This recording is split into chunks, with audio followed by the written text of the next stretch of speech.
जय हिंद दोस्तों। लगभग सभी कंपटीशन एग्जाम में गणित विषय से संबंधित क्वेश्चन पूछे जाते हैं और इसमें एक बहुत ही महत्वपूर्ण टॉपिक है औसत। इसके 4 से 5 क्वेश्चन लगभग सभी एग्जाम में शामिल होते हैं। क्वेश्चनों का लेवल अलग अलग हो सकता है, जैसे कि औसत पर बेसिक क्वेश्चन, थोड़े इंटरमीडिएट या हार्ड, जिनका लेवल अप लेवल के क्वेश्चन। तो आज हम चर्चा करेंगे जो बेसिक क्वेश्चन है, जिनका हम आंसर विद इन सेकेंड्स दे सकते हैं एक फॉर्मूले के बेसिस पे ही। इसके बारे में हम चर्चा करेंगे। तो हमें एक पैटर्न देखना होगा। ये एक पैटर्न जिस पे अगर क्वेश्चन होगा इस पैटर्न पे तो ये लागू होगा फॉर्मूला। पैटर्न ये होगा कि सभी संख्याएं जो हमें दी हुई हैं क्वेश्चन में, जिनका हमें औसत पूछा है, उनके बीच का अंतर समान हो और वो एक निश्चित क्रम से बढ़े। जैसे 1 2 3 है, या फिर 50 60 70। संख्या कहीं से भी शुरू हो, कहीं भी खत्म हो, इससे कोई नहीं फर्क पड़ेगा। लेकिन फर्क इससे पड़ेगा, पैटर्न अगर सेम नहीं है तो वो फॉर्मूला काम नहीं करेगा। पैटर्न इनका जो अंतर है ये सेम होना चाहिए बीच का, जिस क्वेश्चन में जो हमें औसत पूछा गया है उन संख्याओं का। तो इससे रिलेटेड जैसे हम सबसे पहले एग्जांपल लें कि हमें पूछे 1 2 3 और इसी बढ़ते क्रम में 80 तक की संख्याओं का औसत क्या है। इसके लिए हम फॉर्मूले का यूज करेंगे पहली संख्या प्लस आखिरी संख्या डिवाइडेड बाई 2। 1 प्लस 80/2, 81/2, 40.5, इसका औसत आ गया। इसी तरह से दूसरा क्वेश्चन 5 10 15 20 और इसी बढ़ते क्रम में 50 तक की संख्याओं का औसत। तो सेम वही 5 प्लस 50 55/2, 27.5। इसी में अब थोड़ा सा वो पैटर्न, ये संख्याएं न लिख के और वैसे पूछ सकते हैं कि 1 से 100 के बीच सम संख्याओं का औसत। इसमें हमें थोड़ा सोचना होगा कि 1 से 100 के बीच सम संख्याएं हैं तो उनका पैटर्न सम संख्याओं के अकॉर्डिंग ही बढ़ता रहेगा। तो सबसे पहली सम संख्या क्या होगी?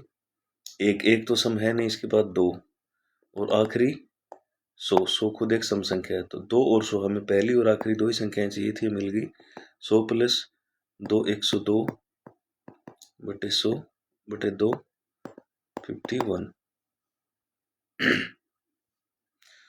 इसी क्वेश्चन को इस तरह से भी पूछा जा सकता है कि 100 से कम सभी सम संख्याओं का औसत। तो इसका भी मतलब वही हुआ कि 1 से 100 के बीच सभी सम संख्याएं और 100 से कम सभी सम संख्याएं, ये सेम ही होंगी दोनों। नेक्स्ट टाइप, सम की जगह विषम पूछे। 1 से 100 के बीच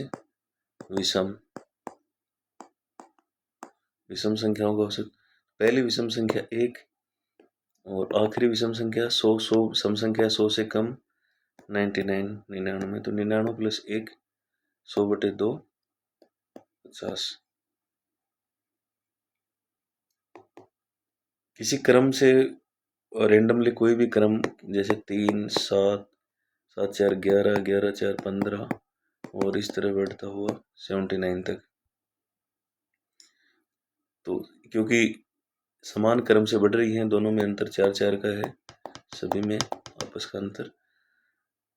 तो पहली संख्या 3, आखिरी 79/2, 80 41 आंसर हो जाएगा।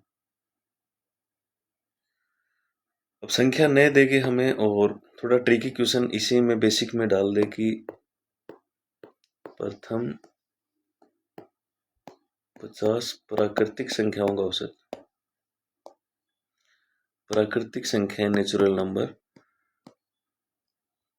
जो संख्याएं हम गिनने के काम में ले सकते हैं, गिनती के जो काम में आती हैं, जहाँ से हम गिनना शुरू करते हैं वहीं से प्राकृतिक संख्या शुरू है। 1 से हम गिनती शुरू करते हैं और आगे अनंत तक बढ़ती हुई संख्याएं सभी प्राकृतिक संख्याएं कहलाती हैं। प्रथम 50 का हमें पूछा है तो 1 से शुरू होगी। 1 2 50, पहली संख्या 1, आखिरी 50, 50 प्लस 1/2 25.5। और एक कभी कभी पूछ लिया जाता है कि प्रथम 50 पूर्ण संख्याओं का औसत। पूर्ण और प्राकृतिक में एक छोटा सा अंतर है। प्राकृतिक संख्याओं में अगर 0 को और शामिल कर लिया जाए तो वो पूर्ण संख्याएं हो जाती हैं।